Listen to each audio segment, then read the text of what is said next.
So we got here yesterday, absolutely fine. Flight was fine. Flight got in about 15 minutes before it was due, so that was really good. And I think it left late as well, so that was really good. So we settled in last night. We've unpacked everything, and I thought I would show you the room this morning. Neil's in the shower, so I'm not going to show you in the shower. It's not that kind of channel. So yeah, it's day one. We're both, I don't know, if not shattered, we both slept alright. We stayed awake until about 9 o'clock last night.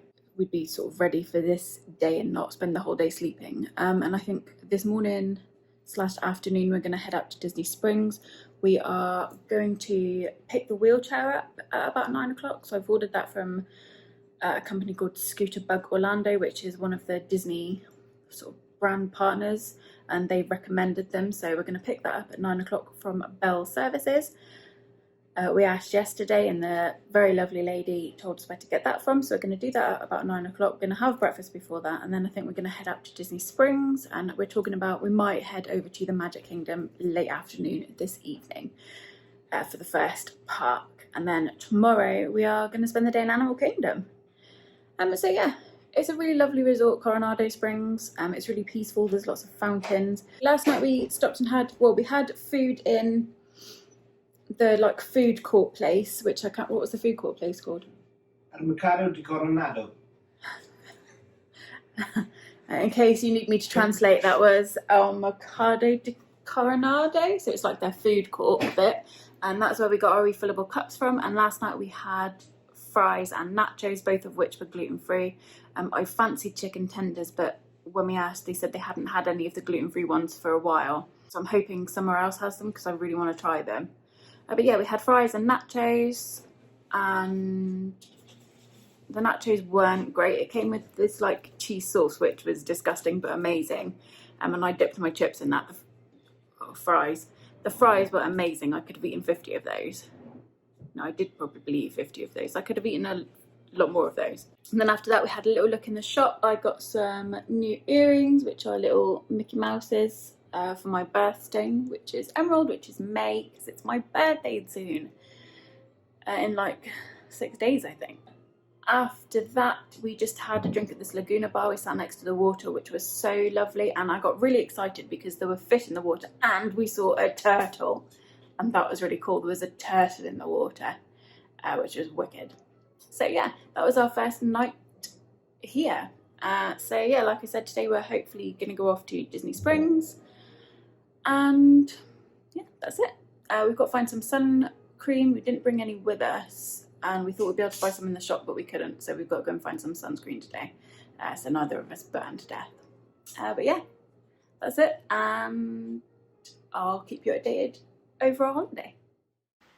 As planned, we spent the morning in Disney Springs, and then late afternoon we headed over to the Magic Kingdom for the first time. This was one of our park reservations, so we'd booked that park in, and it was fabulous. We went on Small World and the People Mover.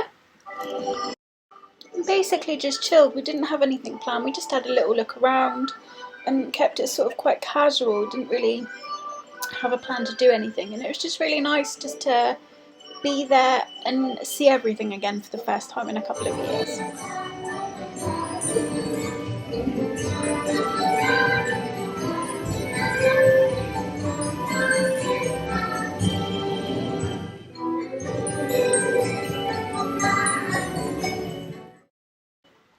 We were both a bit unimpressed by the People Mover. It was our first time on it, and people rave about it, but I think it's a Disney vlogger flex thing.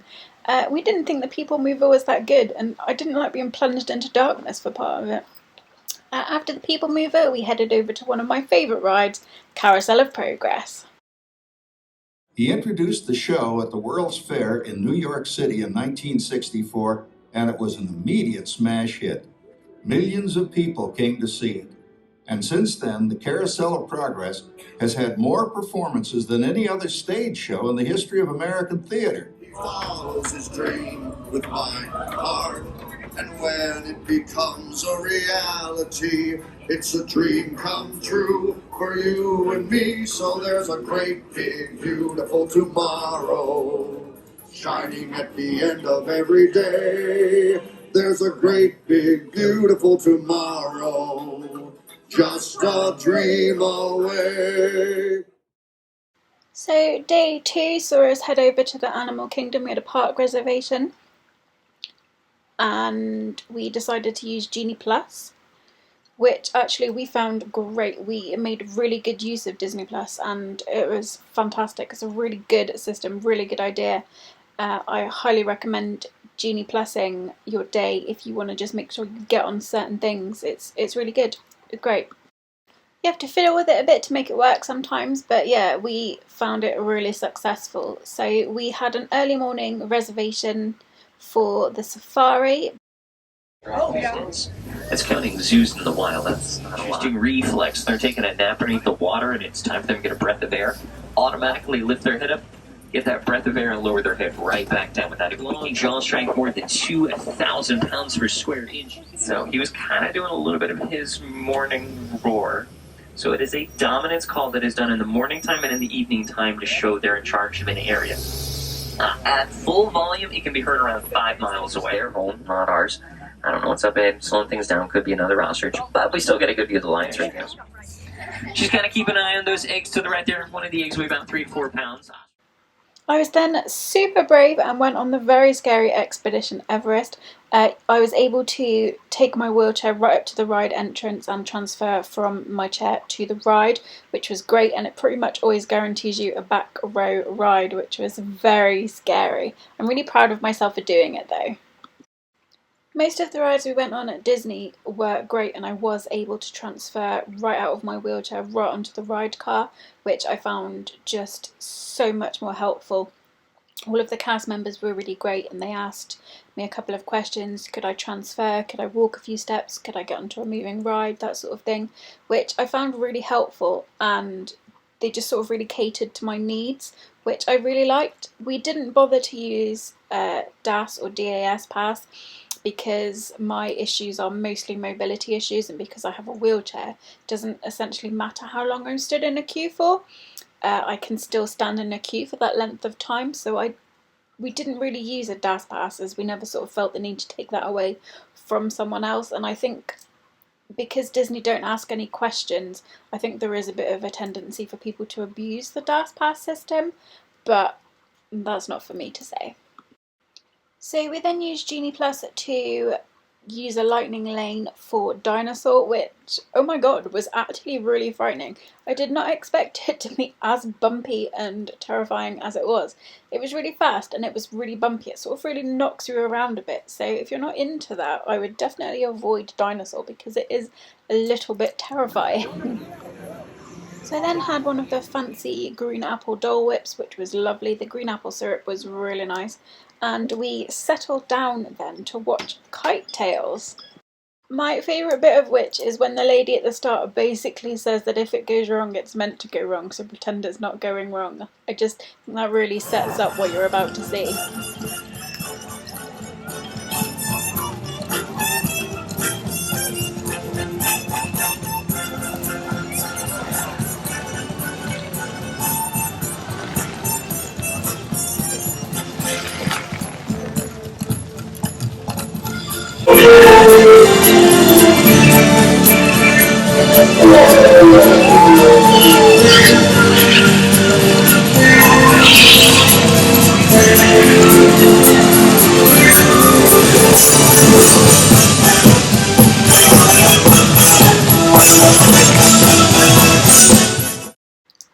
So we spent up the rest of the day just sort of looking around the different trails that there are. We tried to see the Sumatran tigers, but they were very mysteriously missing. So we looked through some of the bird enclosures. We saw the bats, which were fantastic. And we just generally had a really chill day. We did another safari later on in the day. We wanted to do the safari twice at different times so that we could see if there were different sort of animal activities at those different times. But yeah, it was a really fun day at Animal Kingdom. We ate lunch in Harambe Market, which was fantastic, and there'll be a separate food review coming up. Yeah, it was just a really great day in the Animal Kingdom.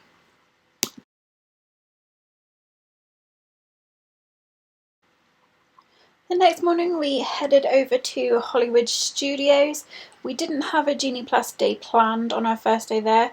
We'd not really done Hollywood Studios before, and we'd never seen Galaxy's Edge, so we wanted to keep the day just sort of quite casual, just really have a good look around and decide what we wanted to really get done whilst we were there.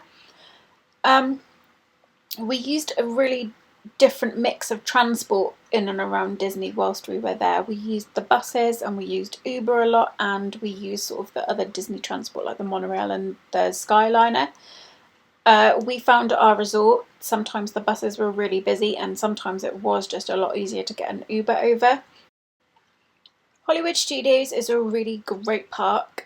It's got really good like theming and lots of hidden details that I really like look out for the Roger Rabbit stuff. That's a lot of fun. But overall, I don't think there is a huge amount to do at Hollywood Studios, unless you really like Star Wars. And I think that because the rides in Galaxy's Edge are so busy, you find that the rest of the park becomes really busy because people are waiting to go on those other rides. To me, Hollywood Studios is like a half-day park. You do it for a couple of hours in the morning and then go somewhere else, and then do it for a couple of hours another afternoon, that kind of thing.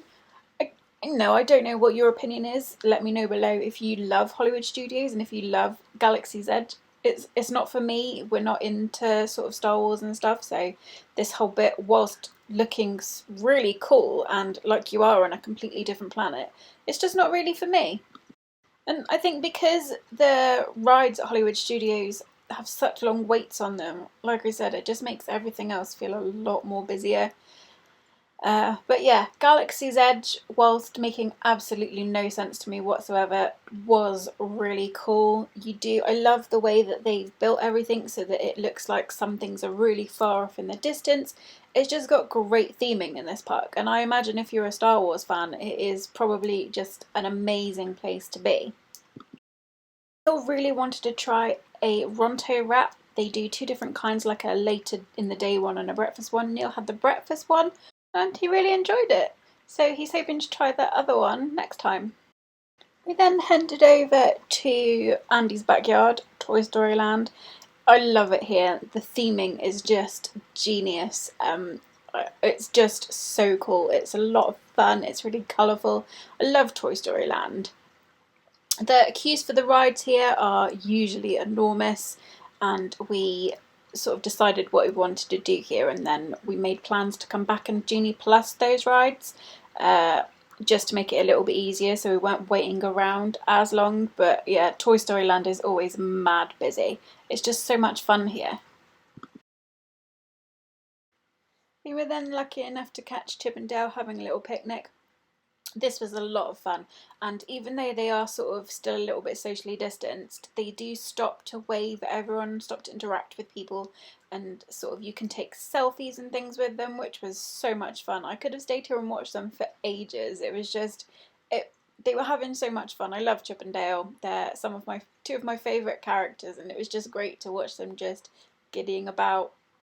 And then around lunchtime we headed over to Epcot via the Skyliner. Again, we didn't really have any plans. We just wanted to have a look around, try some of the Flower and Garden Festival food, and just generally have a look about. We had a look in the Japan Pavilion, which is one of my favourites. I bought some stuff in the shop, which was fantastic. Yeah, I love Epcot. I think Epcot is my favourite park.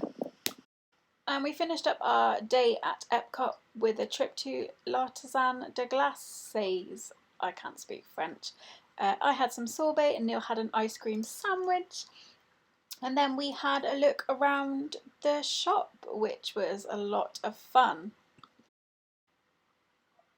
So that's it for part 1 of this vlog. Look out for part 2 coming soon. Don't forget to like and subscribe, and I'll see you soon in another video. Thanks for watching.